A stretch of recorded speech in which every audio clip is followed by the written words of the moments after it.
They say power is sweet, but in Africa it has become sugar that rots the teeth of our destiny. Once upon a time, power was service. Today it is merchandise. Leaders no longer lead. They trade influence like market women trading pepe in Balogun. We have reached a place where every promise is priced and every truth is tasked. When power becomes a marketplace, the nation becomes a bargain. Tell me, my brothers and sisters, how can a house stand when its pillars are for sale?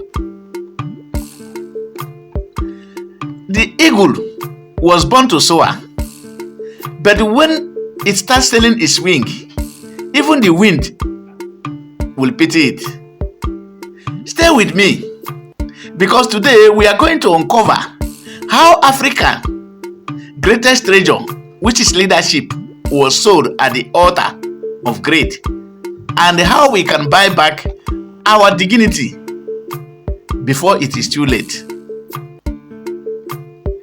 If you have ever wondered why the continent with gold, oil, diamonds and dreams still eats crumbs, then this message is for you.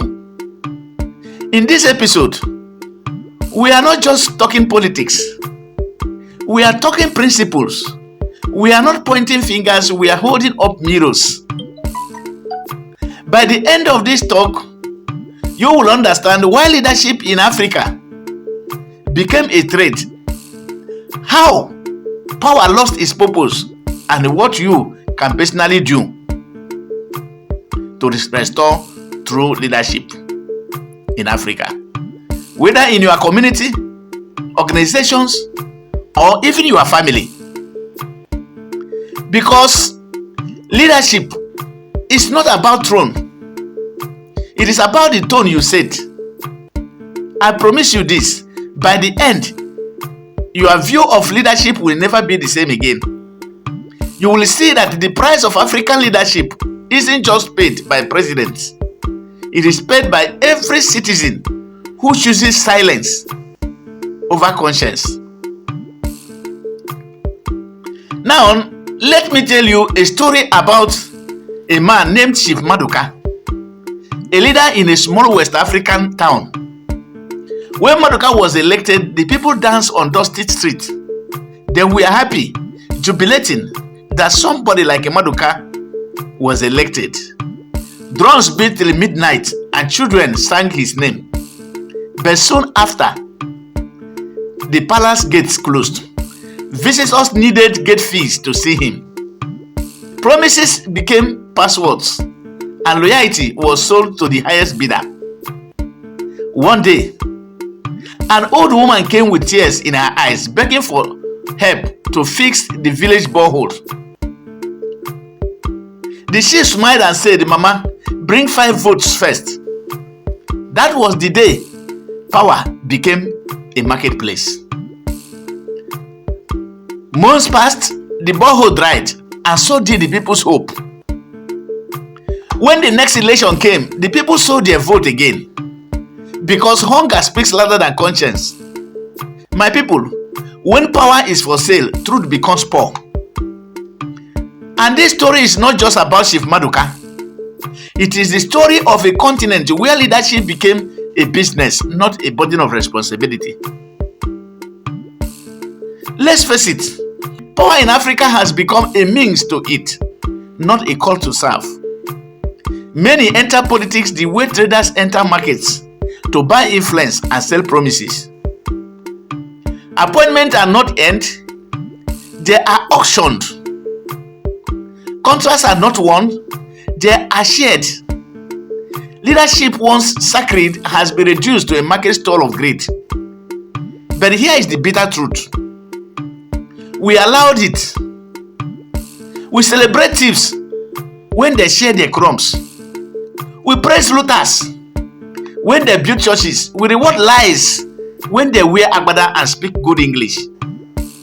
My brothers, my sisters, a society that worship money will always elect its own oppressors. Power in Africa is now like a currency. The more you have, the more you can buy silence, truth, and even justice. This is why court cases drag for years, while honest voices disappears, and why the youth are told to wait for their turn. But here is the catch. In a system where power is traded, truth is exiled. When leaders view citizens as customers, the nation becomes a shop where hope is overpriced. The result: broken institutions, broken trust, and broken dreams. Yet, even in this darkness, there are sparks. I have seen young Africans rise, the new breed without greed, who believe that leadership is service, not survival. I have met teachers who lead classrooms like kingdoms, nurses who serve patients like their own children, and the students who lead campus movement with integrity as their flag. That is the Africa I believe in. The Africa where leadership is not bought, but born in the heart. The lion does not need to buy respect, it earns it by courage. Now, the price of African leadership must no longer be corruption, blood, or betrayal. It must be accountability, vision, and service. The new Africa will rise not from the palaces, but from the principles of our people. When the youth stop stealing their votes, when the elders stop stealing their silence, when the women stop stealing their support, then power will stop being a marketplace. That is when leadership will return to its original value and purpose. So, what can you do as a person? First, demand accountability where you are. Start in your small circle. If your leader misuse funds, speak up. Respectfully but firmly. Second, lead by example. Don't wait for a title. Leadership begins when you take responsibility without waiting for recognition. Third, stop stealing your conscience. Your vote is not for sale. Your voice is not a bargain. And your future is not a product. Fourth, raise leaders in your home. Teach your children that integrity is better than income. Because the leadership crisis in Africa is not just in the palace. It starts in the heart of every home. Now, imagine an Africa where power is no longer traded but trusted. Imagine leaders who listen before they speak and serve before they sit.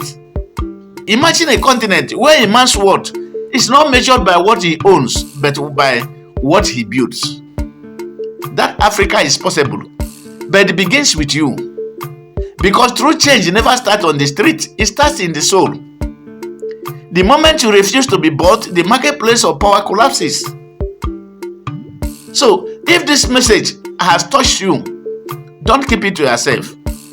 Share it, comment, tell your story in the comments. What does true leadership mean to you? Follow and subscribe for more of these truth-filled conversations. And get your copy of my book, The Price of Power, a deep dive into how we got here and how we can reclaim our future. Written by Amechi Ogalagu, which is myself. Let's grow a community of Africans who refuse to sell their birthright for political porridge. But before I go, my final word to you today is this. A country cannot rise higher than the character of its leaders, and its leaders cannot rise higher than the conscience of its people. So ask yourself, what kind of leader am I becoming? When you wake tomorrow, lead with the truth, lead with the courage, lead with the vision, because when the people rise with integrity, the price of power will fall. And when power stops being a marketplace, Africa will stop being a story of lost potential and become a story of redeemed purpose. Thank you for watching this video. I am Amechi Ogalagu speak, reminding you that power is not for sale, purpose is. Thank you for watching, and I believe you have learned something from this video. If you have learned something from this video, please make sure that you share this video so that it will go viral. So many Africans will learn to stop making our leadership a marketplace.